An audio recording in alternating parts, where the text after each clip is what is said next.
मैं अंशुल अभिजीत जी आपका रुख करना चाहूंगा। यह तथ्यात्मक स्थिति है, भारत सरकार ये अच्छी तरीके से जानती है, चाहे वो कांग्रेस की सरकार रही हो, बीजेपी की सरकार रही हो, या बीच में संविध सरकारें नहीं हो, गठबंधन की सरकारें रही हो। फिर जब स्थिति यह है कि 43,000 वर्ग किलोमीटर बहुत लंबे समय से चीन के अवैध कब्जे में है और उसको छुड़ाना है, तब फिर अचानक से ये बयानबाजी, ये तमाम नक्शे को लेकर, ये मामला देश की सरहद का है, तो कांग्रेस इस मामले पर राजनीति और सियासत क्यों कर रही है? नहीं, हर बार सरकार से कोई सवाल पूछना, कोई प्रश्न पूछना सियासत नहीं होता।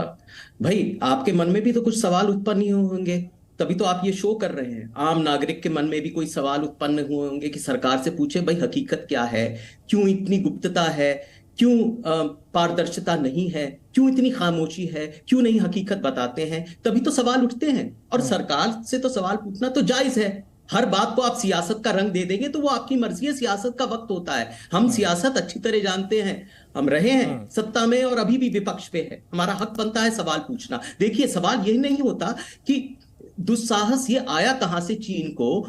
अभी जोहानिसबर्ग में कहा जाता है मोदी जी और शी जिनपिंग के बीच में वार्तालाप हुआ, एमईए ने कोई बयान नहीं दिया, लेकिन कहा जाता है सूत्रों के अनुसार कि घुसपैठ के बारे में बातचीत हुई। उसी के कुछ दिन बाद ये अपना नक्शा बदल देते हैं और कहते हैं कि ये अरुणाचल और अक्साई चीन उन्हीं का हिस्सा है। कुछ दिन बाद देखिए क्या असर होता है मोदी जी और चाइना के वार्तालाप के बीच में। कोई असर नहीं, कोई फर्क नहीं पड़ रहा। और यहां पर मोदी जी मेजबानी की बात कर रहे हैं, दिल्ली का सौंदर्यकरण हो रहा है, G20 हो रहा है, रेड कार्पेट हो रहा है। अंशुल जी, कोई पहला मौका तो है नहीं, पहला मौका तो है नहीं। चीन इस तरीके के दावे पहले भी कई बार करता रहा है, असलियत तो जमीन पर नहीं बदल जाती ना। पाकिस्तान भी ऐसे बहुत सारे इलाकों में दावे करता है, लेकिन क्या आप उसे मानते हैं? नहीं मानते ना। हम तो अपना नक्शा जो जानते हैं वही मानते हैं। नहीं, देखिए, ये रुमाल की जो बात की ना, उपमा किया गया, तो भाई रुमाल नहीं गिरा कोई बस में, आपके सैनिक आके बस में बैठ गए हैं आप ही की जमीन पे। और मुझे बताइए कि अगर कोई सामान्य स्थिति है, बिल्कुल अगर कोई चिंता करने का विषय नहीं है, ऐसा तो होते आ रहा है 60 साल से, तब आप 19 राउंड कोर कमांडर टॉक क्यों हो रहे हैं? किस बारे में गुफ्तगू कर रहे हैं? क्यों भारत सरकार, उधर के सैन्य बल, उसके अफसर ये कह रहे हैं कि जो पेट्रोलिंग पोजीशंस है, जो हमारा पेट्रोलिंग अधिकार है, वो हमें वापस दो? वो ऐसा क्यों कर रहे हैं? क्यों वहां के जो उधर लद्दाख के जो वनवासी है, एक तरह से जो नोमैडिक्स है, जो जाते हैं वहां पर भेड़ बकरी चराने के लिए उस तरफ, वो क्यों उनको कहा जा रहा है कि अभी जाना वहां पर वर्जित है? वो कह रहे हैं हमें नहीं जा सकते क्योंकि अवैध कब्जा है चाइना का। क्यों ऐसा कहा जा रहा है? क्यों वहां के ले के सुपरिंटेंडेंट ने ये कहा था कि अगर 65 पेट्रोलिंग पॉइंट्स हैं, 26 में हम जा नहीं सकते? ये मैंने तो नहीं कहा ना, ये यहां पर पेपर में आया है, यहां पर उनका रिपोर्ट हुआ है कि ले के सुपरिंटेंडेंट ने कहा था क्यों डिसएंगेजमेंट के वक्त वहां पर ऐसे जमीन दी गई, बफर जोन अब हमारे पास नहीं है, क्यों कहा जा रहा है? तो आप ये भी सवाल उठते हैं कि नहीं आपके मन में? पता नहीं उठते हैं कि लेकिन जरूर उठते होंगे। राहुल गांधी जी वहां जाते हैं। राहुल, देखिए, आपके पार्टी अध्यक्ष मल्लिकार्जुन खड़गे जी ने कहा कि चीन हैबिचुअल ऑफेंडर है, यानी वो आदतन अपराधी है, वो तो इस तरीके का अपराध करता रहता है, इस तरीके का उसका रवैया रहा है। वहां नोमैड्स क्या कह रहे हैं, लेक सुपरिटेंडेंट क्या कह रहा है, और उसको आप ज्यादा भरोसा कर रहे हैं? प्रधानमंत्री ऑल पार्टी मीटिंग के अंदर कहते हैं, सरकार कहती है, सेना के अधिकारी कहते हैं, लगातार जो है वो ये जो जितनी बॉर्डर टॉक्स हो रही हैं, इसका मतलब है कि कहीं ना कहीं रोका गया है चीन को। चीन भी इसीलिए बॉर्डर टॉक्स कर रहा है, वरना चीन क्यों चर्चा कर रहा है? अगर चीन के साथ में आपने रोका है, तो कहीं ना कहीं आपको नहीं लगता कि ये जो सवाल खड़े कर रही है कांग्रेस पार्टी या विपक्ष खड़े करता है, ये सवाल पूछ रहा है, उससे कहीं ना कहीं ये सवाल सेना पर भी है कि आपको अविश्वास है कि सेना डिफेंड करने में सक्षम नहीं है? बिल्कुल भी नहीं, सेना पे कोई सवाल नहीं उठता, क्योंकि तवांग में जो हुआ था हादसा दिसंबर में, तो हमने वापस कर दिया था, हमने कड़ा जवाब दिया था। सेना के बारे में कोई संदेह नहीं है, कोई शक नहीं है उनकी बहादुरी पर। ये गलत मत उसको विकृत मत करिए जो विपक्ष कह रहा है। ये सवाल आम नागरिक के मन में भी है। मैं तो एक बात बोल रहा हूं, मैं तो एक प्रवक्ता हूं पार्टी का, लेकिन आपके मन में भी ये सवाल होने चाहिए और लोगों के मन में भी है, बहुत पत्रकारों के मन में ये सवाल है कि फिर आखिर ये खामोशी क्यों? फिर पारदर्शिता क्यों नहीं बताते हकीकत क्या है? भाई, हमें कोई गुप्त खबर तो आती नहीं है, हमारे पास कोई हॉटलाइन तो है नहीं, हमें खबर तो आती है आप ही के जरिए ना। इधर से बयान आते हैं, कुछ इधर से आते हैं, फिर उसका निष्कर्ष बिल्कुल। अंशुल जी, अगर आपको याद हो तो आपकी मदद जब लोकसभा अध्यक्ष थी, आपके नाना तो रक्षा मंत्री भी रहे हैं देश के।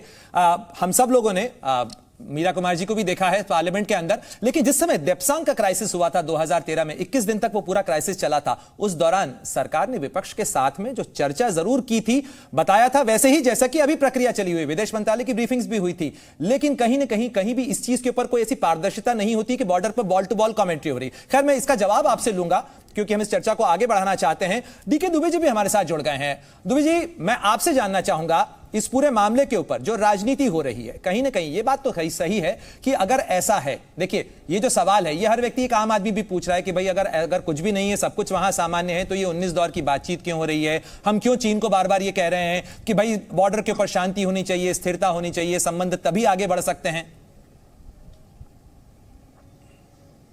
देखिए, ऐसा है, जहाँ तक मुझे समझ में आता है, अंशुल जी जो कह रहे हैं कि भाई हर बात को हमें कैसे पता लगे, आप विदेश मंत्रालय से पूछ सकते हैं, आप पार्लियामेंट के सदस्य हैं, आप वहाँ पर बात कर सकते हैं, आप विदेश मंत्रालय की जो ऑफिशियल लोग रहते हैं उनसे बात कर सकते हैं, विदेश मंत्री से बात कर सकते हैं।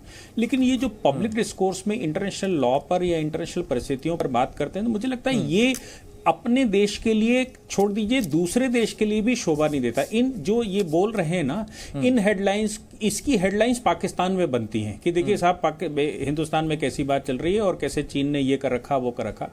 और ये कोई नई बात तो है नहीं, इसको पहले हम लोग COJ कहा करते थे, China occupied Jammu and Kashmir, आजकल हम लद्दाख ऑक्युपाइड जम्मू एंड कश्मीर कहा करते हैं।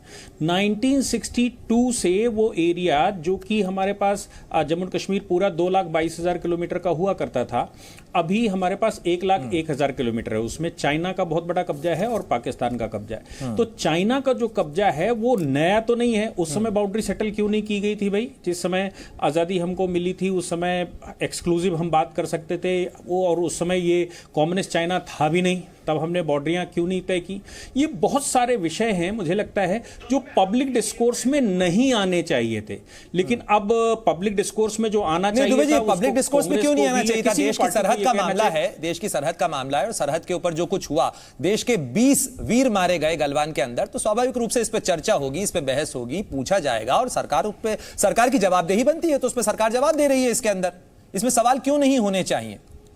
नहीं, मैं ये नहीं कह रहा हूं, मैं ये कह रहा हूं कि जो वार्ताएं चल रही हैं, जब तक उनका कोई फाइनल सेटलमेंट नहीं हो जाता तब तक ऑफिशियली सरकार भी क्या कह सकती है। अगर कोई बात वार्ता किस स्तर पर पहुंची है तो आप पार्लियामेंटेरियन हैं, आप मुख्य विपक्षी पार्टी हैं, आप जाकर बात कर सकते हैं। लेकिन पब्लिक डिस्कोर्स में इस तरह का बयान देना, जब तक कोई फाइनल सेटलमेंट पे ना पहुंच जाए सिचुएशन, जब तक कोई सेटलमेंट ना हो जाए, तो मुझे लगता है कि ये हमारे देश के लिए कुछ अच्छा नहीं है। मैं मानता हूं कि हमारा राइट बनता है, लेकिन भाई हमारा राइट कुछ ऐसी जो ऑफिशियल सीक्रेट्स रहते हैं, जो ऑफिशियल सीक्रेट एक्ट हमने बनाकर रखे हैं, जिनमें इस तरह की वार्ताएं होती हैं, उन बातों को बीच में मिड टर्म में कैसे पब्लिक किया जा सकता है, जबकि वो बातें तो केवल कुछ ऑफिशियल्स को ही पता होती हैं, वो पूरी की पूरी सरकार को भी चर्चा नहीं की जाती।